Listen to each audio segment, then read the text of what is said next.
parti pour le jour numéro 7 du défi des fêtes, déjà, et oui. Aujourd'hui, on va parler du corps. C'est super important comme sujet, et surtout quand on est dans le non-jugement, c'est généralement la première chose qu'on juge chez nous, c'est notre corps. Faut le dire, franchement. Il a le mérite quand même de nous porter, de nous permettre de vivre cette vie-là. Et c'est vrai qu'on a tendance quand même à le maltraiter assez souvent. On est dans une société quand même où on juge beaucoup par rapport aux apparences. Et dès l'adolescence, quand on essaie de se construire, c'est souvent là qu'on essuie les premières critiques vis-à-vis de notre corps. En tant que femme, c'est encore pire, mais bon, ça je l'aborde dans d'autres vidéos. Si ça vous intéresse, allez voir dans la chaîne, vous retrouvez des vidéos, notamment les Féministories, où je parle un petit peu plus de mon expérience vis-à-vis de mon corps, de mon expérience en tant que femme en fait. Et un peu de tout, voilà, de tout le cheminement que j'ai eu avec mon corps notamment. Mais donc aujourd'hui, pour le défi du jour numéro 7, je voulais vous proposer de tout simplement regarder un petit peu plus en détail votre corps, l'observer et de noter une dizaine de choses que votre corps vous permet de faire chaque jour. Que ce soit de tout simplement vous porter.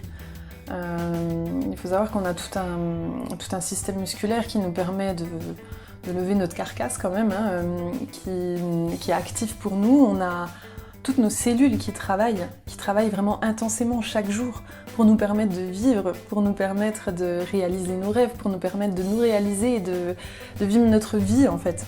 Et notre corps, on a tendance à l'oublier, mais c'est ce réseau, c'est cet amalgame de cellules-là qui vivent pour nous, qui vibrent pour nous et qui, même si des fois notre corps et ces cellules-là peuvent être un peu défaillantes, et c'est ce qui arrive pendant les maladies en fait, quand on tombe malade, mais il faut quand même pas oublier que ces cellules sont là pour nous en fait, elles sont à notre service, elles vivent pour nous, et j'aime bien dire tout le temps que c'est quand même... C'est le micro-organisme le plus... qui nous vénère, quoi. Il y a un livre que j'adore, un livre jeunesse, un roman qui s'appelle Power Club.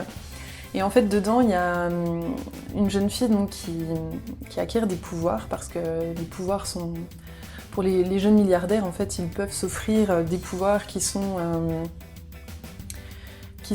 créés dans un laboratoire, enfin bref, et donc ils leur injectent ces pouvoirs, et donc c'est des espèces de mini-cellules, de micro-organismes en fait, robots un peu, enfin bref, qui vont dans le corps, et en fait, elle a la capacité d'entendre son pouvoir en fait, et il lui chante des louanges, genre oui, t'es la meilleure, et moi ça m'a vraiment tout de suite donné l'image de nos cellules en fait dans notre corps qui font ça, qui sont à longueur de journée, dire ouais, je travaille pour Audrey, oh je l'aime.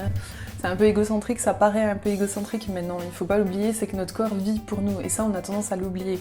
On a tendance à beaucoup être axé sur l'apparence physique, sur la façon dont on doit sculpter notre corps, on doit être mince, on doit avoir la police, on doit toujours être parfait en fait, mais il faut pas oublier que notre corps il vit pour nous et que c'est quelque chose qu'on nous a donné à notre naissance et que c'est à nous d'en prendre soin et c'est à nous de le chérir et de lui apporter autant d'amour que lui nous apporte, parce qu'il nous porte quand même tous les jours, et ça c'est important. Donc voilà. Donc je vous invite à lister les raisons pour lesquelles vous pouvez remercier votre corps en fait, pour lesquelles votre corps est là pour vous. Et du coup, profitez-en pour, pourquoi pas, je sais pas, être un peu en gratitude vis-à-vis de ça pourrait être pas mal. Donc voilà pour le défi du jour numéro 7. J'espère que ça vous parle, j'espère que ça vous plaît. En attendant, je vous souhaite de bien prendre soin de vous. N'hésitez pas à vous abonner à la chaîne Feminimoon si vous aimez entendre parler de minimalisme, de parentalité bienveillante, de féminité. C'est juste en dessous pour vous abonner, activez la petite clochette si vous souhaitez être notifié de toutes les nouvelles vidéos que je sors, et puis n'hésitez pas à utiliser le hashtag le défi des fêtes pour que je puisse vous retrouver et échanger avec vous sur les réseaux sociaux. Et puis aussi à commenter dans les commentaires, allez-y, lâchez-vous. En attendant, je vous souhaite de bien prendre soin de vous et je vous dis à demain pour le jour numéro 8 du défi des fêtes. Ciao ciao!